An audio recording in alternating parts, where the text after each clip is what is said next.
Cari sumber kebahagiaan. Apa sumber kebahagiaan, Bu? Siapa yang punya sumber kebahagiaan?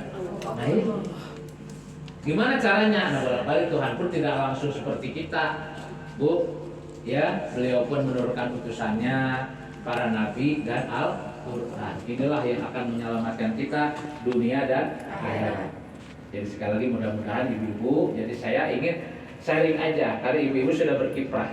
Tinggal gimana caranya semangat kita semua setelah Ramadan ini semakin meningkat. Ya, karena ingat Bu, sebelum Nabi Muhammad diangkat menjadi Nabi dan Rasul, beliau pun pernah menemukan kegamangan ke dalam hidup Bu. 2 tahun beliau. Ya, padahal saat itu lagi di puncak kejayaannya nggak Bu? 2/3 kekayaan Mekah itu punya siapa Bu? Khadijah. Tapi begitu beliau merasakan ini, Bu, harta melimpah ruah, terhormat, terpandang, orang kagum, bisnisnya selalu untung. Tapi Nabi Muhammad pun bertanya, apa yang saya cari? Ternyata begitu, ya, menuju ke umur 40, berarti umur 38 kan Nabi Muhammad.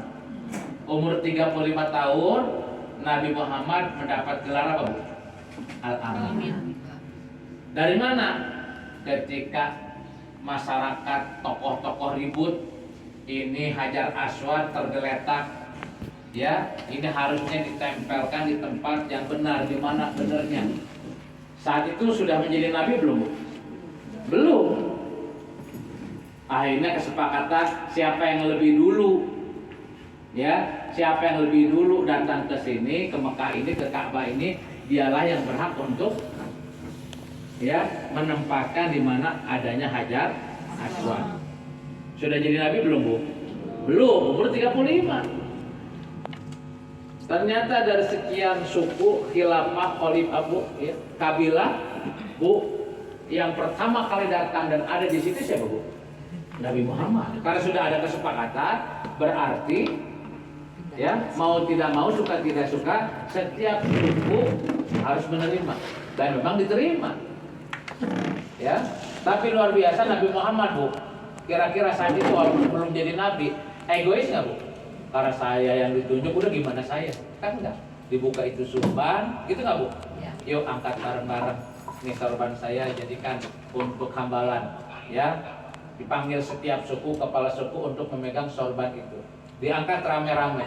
Jadi berarti apa Bu? Misi saat itu ajaran dari Allah apa Bu? Ya, walaupun bisa sendiri, bisa nggak Bu dikerjakan sendiri? Jadi orang lain penonton terus, sorak-sorai. Bisa. Tapi apa itu maunya Allah? Tidak. Harus ikhlas. Kita bersama-sama. Gitu nggak Bu? Nah ini apa? Dibukalah sorban Nabi Muhammad, diangkat rame-rame, dipindahkan ke tempat yang hari ini disimpan. Nah makanya pada hari itulah Nabi Muhammad mendapat gelar Al-Amin. Diterima oleh semua golongan. Padahal belum jadi nabi Bu. Tapi ternyata begitu umur 35 Nabi Muhammad dipuji, dikagumi. Apa Bu? Kan ketemu dengan kehormatannya, popularitasnya. Kalau saat itu Nabi Muhammad ingin jadi raja, bisa nggak Bu? Bisa. Tapi bukan itu yang kita. Berarti umur 35 mikir, merenung, tafakur, 36, 37, 38 udah nggak kuat. Tinggalkan itu semua selama 2 tahun tinggal di Gua Hiro. Ya, ngapain di Gua Hiro Bu? Nah itu tafakur. Ya, makanya kata Nabi, tafakkaru fi khalqillah wala tafakkaru fi zatillah. Pikirkan olehmu ciptaannya Allah, jangan kau pikirkan zatnya Allah. Itulah yang disebut apa Bu? Ngaji diri. Ya, jadi ayat bil ayat itu metodologi memudahkan ibu, memudahkan saya supaya tahu dasar hukumnya apa. Ibu nggak ngarang ngomongnya. Oh, ternyata dasarnya begini, ayatnya begini. Dan luar biasa Bu, ya, Siti Khadijah yang kaya raya, suaminya, ya, meninggalkan beliau 2 tahun di Gua Hiro. Murang marah nggak Bu? Marah tiap hari. Dasar suami nggak tanggung jawab, toko nggak ada yang nutup, nggak ada yang jaga, dia mah enak di hutan, apa gitu Bu? Enggak, sadar. Dua-duanya menyadari apa ini yang kita cari, bahwa kekayaan yang kita kumpulkan ini ternyata hanya segini-gini aja. Ya, luar biasa, Bu. Siti Khadijah itu berarti jago panjat gunung, gitu nggak, Bu? Panjat tebing. Kan ibu-ibu sudah ada yang umroh haji kan, Bu? Pernah lihat Gua Hiro dengan bukit yang ada di Cipanas, mana yang lebih terjal, Bu? Ini mah seberapa? Ya, saya datang aja ngos-ngosan, Bu. Tapi Siti Khadijah tiap sebulan bisa 10 kali, Bu, nganterin makanan untuk suaminya. Itu perjuangan beliau nggak, Bu? Perjuangan. Dan itulah luar biasa. Makanya bulan Ramadan adalah bulan yang sangat bersejarah bagi Nabi Muhammad SAW. Karena dari bulan itulah Nabi Muhammad, Bu, diangkat menjadi Nabi dan Rasul. Makanya tugas kita apa hari ini setelah Nabi Muhammad menjadi Nabi dan Rasul? Mari kita buka Qur'annya dulu, Bu. Surat 2 Al-Baqarah 185.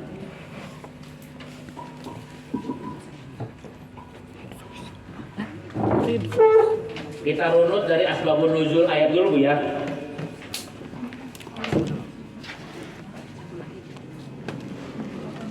Surat 2 Al-Baqarah 185.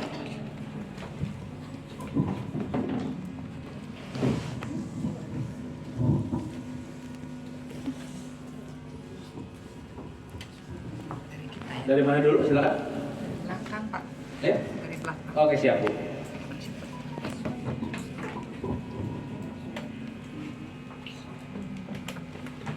Tes.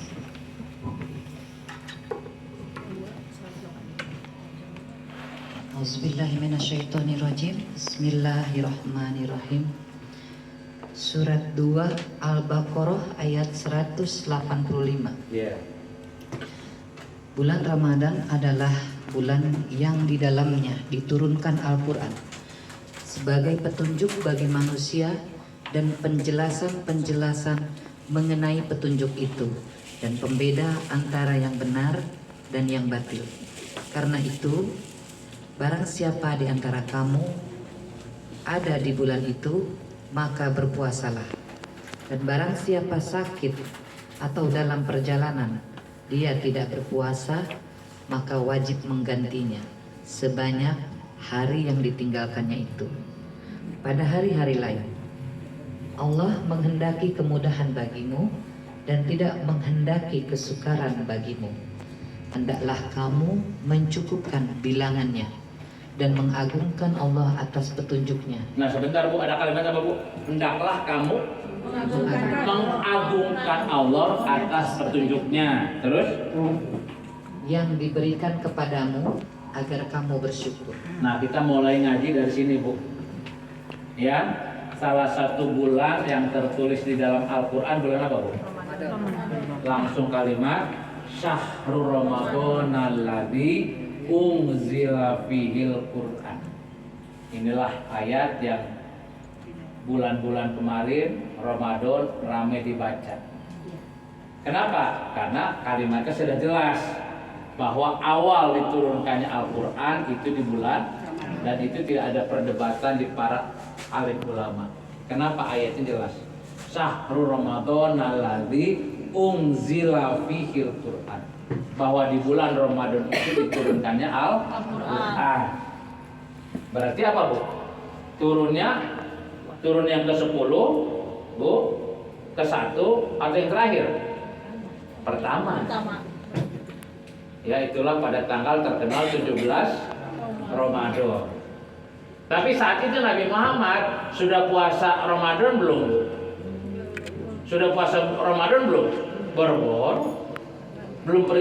Jadi saat itu dikasih tahu bahwa bulan itu, jadi bulan itu orang jahiliyah, orang Arab sudah menggunakan bulan Hijriah belum? Belum. Tapi ternyata sirkulasi jalan itu bulan sudah berjalan. Kalau tidak dikasih tahu oleh Allah, nggak tahu bahwa itu Ramadan. Tapi Allah kasih tahu bahwa bulan itu bulan Ramadan. Ya, berarti bulan Ramadan diturunkannya Al-Quran. Saat itu Nabi Muhammad belum puasa. Dan ini pun hanya konfirmasi ayat ini turun kapan, Bu? Ya, Asbabun Nuzul surat 2185 ini di bulan sebelumnya, Sya'ban. Ya, pemberitahuan. Jadi contoh di Quran, Bu. Ada tidak asbabun nuzulnya? Nabi Muhammad bahkan belum lahir, tapi menceritakan kehidupan jahiliyah. Ada nggak Bu? Ada. Apa Bu? Alam taro kaifa fa'ala rabbuka. Tahukah kamu tentara gajah? Kan nggak tahu. Jadi ayat itu turun Bu setelah kejadian waktu zaman itu. Jadi ayat surat 218 pun memberitahukan kejadian Nabi Muhammad ketika menerima wahyu di Gua Hiro, Bu, itu di bulan Ramadan. Menceritakan sebelum Nabi Muhammad lahir, Makkah pernah dikepung oleh tentara gajah. Dan itu pun Nabi Muhammad belum ada. Tapi kejadiannya waktu kakeknya Abdul Muthalib, gitu nggak Bu? Diserang oleh tentara gajah. Itulah pemberitaan Al-Quran. Ya, jadi ingat, berarti memahami Quran itu apa Bu? Kan kita harus tahu konteksnya. Kejadiannya seperti apa. Nah, ayat yang pertama kali turun apa Bu? Apa Bu? Iqra bismi rabbikal ladzi. Apa artinya Bu? Bacalah dengan menyebut Tuhan. Saat itu mengenalkannya dengan apa Bu? Allah atau Roh? Roh, bukan Allah.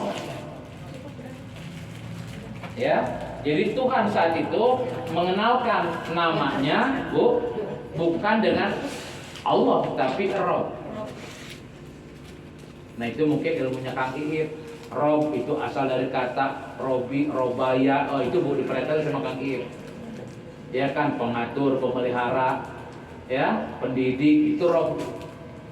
Macam-macam. Kalau saya nggak masuk ke situ, yang utamanya ketika Nabi Muhammad di bulan Ramadan, tepatnya tanggal 17, Bu, menerima wahyu yang pertama yaitu Al-Alaq 1 sampai 5. Gitu enggak Bu? Iqra bismi rabbikal ladzi khalaq, khalaqal insana min 'alaq, iqra wa rabbukal akramul ladzi 'allama bil qalam, 'allamal insana ma lam ya'lam. Jadi misi Quran pertama apa Bu? Bacalah. Apa yang dibaca? Baca diri dan alam sekitar. Nah, berarti Bu, tapi harus bacanya harus bagaimana? Harus bersama Tuhan. Jangan baca ibu sendiri. Kalau baca ibu sendiri nanti ilmunya jadi ilmu pengetahuan belaka. Tapi iqra bismi rabbikal ladzi khalaq. Bacalah atas nama Tuhan. Bacalah bersama Tuhan. Bacalah dengan keinginan Tuhan. Berarti ibu ketika membaca bukan keinginan ibu. Ibu harus paham keinginan Tuhan kepada diri saya apa. Mau Tuhan dalam hidup saya apa. Kan itu nanti Bu. Bagaimana hidup saya jalani atas nama Tuhan. Semuanya Bu, yang kita lihat apa? Hanya Tuhan. Tapi Tuhan tidak bisa dilihat oleh kasat mata. Kenapa? Allah masih tahu. La tudrikul absar. Kamu tidak bisa melihat aku. Makanya alhamdulillah diturunkannya Al-Quran merupakan kado istimewa dari Allah, Bu. Apa hanya untuk Nabi Muhammad? Tidak. Untuk kita semua sepanjang zaman. Makanya perintah tadi di surat Al-Baqarah ada kalimat apa Bu? Walitukabbirullah ala mahadakum wala'allakum tashkurun. Hendaklah kamu mengagungkan, Bu, gitu nggak Bu? Ya. Hendaklah kamu mengagungkan Allah atas petunjuknya. Berarti ayat itu berlakunya kapan Bu? Hari ini. Setelah Ramadan, ibu harus agungkan ayat-ayatnya. Secara sunnah kita tahu begitu ketemu 1 Syawal, takbir di mana-mana Bu. Allahu Akbar, Allahu Akbar, Allahu Akbar. Itu mah takbiran. Syariat ucapan lisan. Tapi di ayat itu maunya Allah apa Bu? Walitukabbirullah ala mahadakum. Hendaklah kamu agungkan aku atas petunjuknya. Apa maksudnya? Tapi Bu suruh takbir tiap hari keliling. Apa teriak-teriak di masjid? Apa Bu? Petunjuknya kita agungkan. Nah, berarti Qurannya diapain Bu?